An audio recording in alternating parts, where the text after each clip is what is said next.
Good morning.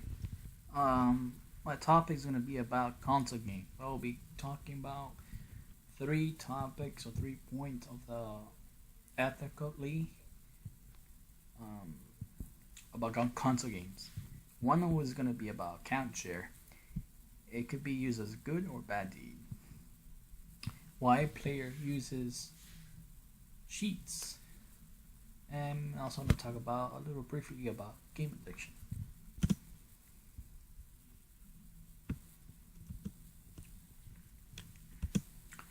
Account share. It's good because you can share your account to a friend or to a family member. Everything that you have done or purchased, the other person has it on their console for free. The negative side is that the developers loses money and productivity. If you give your account to that person, you will lose privacy. Okay, so 3 points you lose. Like I said, GameStop loses money. The company who make the game, the developers loses money, and production because technically, if one person gets it for free, it's like, hey, we're losing money for it. Technically, they're losing jobs. The people are losing everything, so that's bad. It's a good thing it goes both ways as well. The privacy side portion is that the person or the person, if it's a family member, I still don't trust them, or a fan or friends. So technically, they could use your credit card information, or they can do something to your account directly. So that's bad. In the Microsoft page, you could go more into the code of conduct. It will give you a more briefly description, like everything. Doing account share is extremely ethical and very deadly. So it's bad.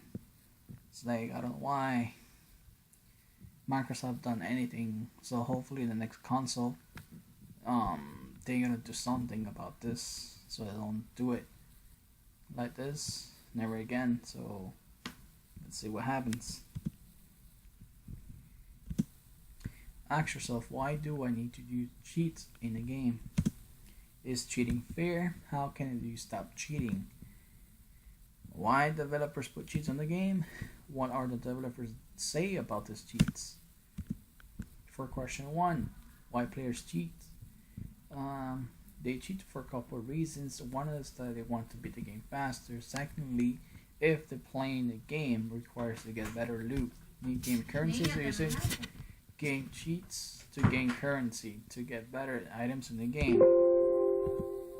Third, if they're playing a multiplayer game, they can use the cheats to win games. For example, back in 2004, Halo 2 was a big competitive game online that technically using glitches or mods to win games.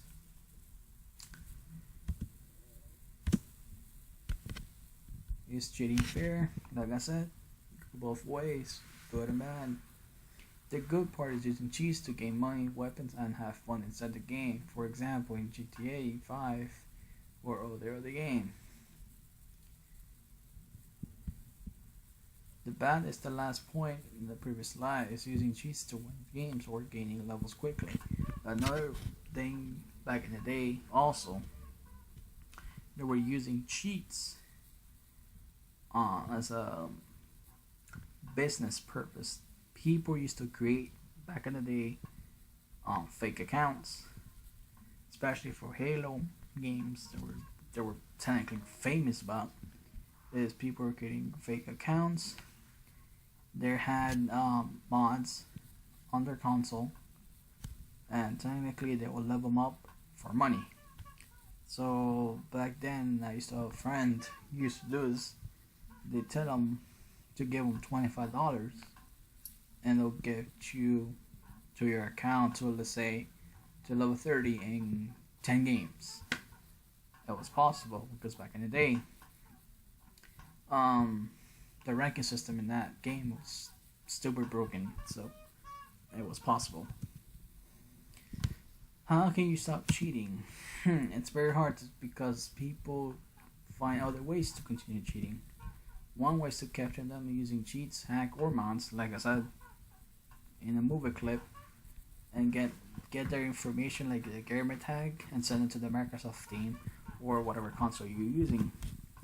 For this example, I was using Xbox, like the Xbox Live team. Well, technically, if they finally get caught for the first time, they will ban you for a month. The second time, they will ban you for 3 months. And lastly, if they continue again and they catch you again, then lastly, the third time is they're gonna ban you permanently. Developer, um, the developer's point of view. The last two questions will be answered in this line. Developers left those cheats or glitches because they thought players would never find them inside the game. If um, if this find developers find the other player, if the players use and mistreat them, the cheats or the glitches, technically developers have to do an update to pretty much patch them, and so people can no longer use those some cheats or the glitches. Excuse me. Game addiction. Kids who use technically plays for 3 or more hours that consider game addiction. There are negative effects on kids, but positive and negative on young adults. The positive part you can use to play games to deal with depression. The negative part of the young adults, if you're playing, you could be less productive in society and technically in life. You have to be productive and so to do something in life. So also back in the day, well not back in the day, technically now forever, kids who actually played 3 hours or more is gonna be in trouble because kids will lose focus in school. That's bad. You need a good education to live your life more less stressful. Also you need to be more active to go to play games like soccer, go swimming, go running, and kids nowadays the technology is going drastically crazy, like upgrading, changing every time, every 3 months, every 6 months, whatever. Kids is just like they like to play games, and so like the one, for example, kids starting going to school was like, hey, I want to go home and what time when the time goes out, and just focus on the game. So that's pretty much about my presentation. Hopefully you guys like it. I'll see you guys in school. Good night.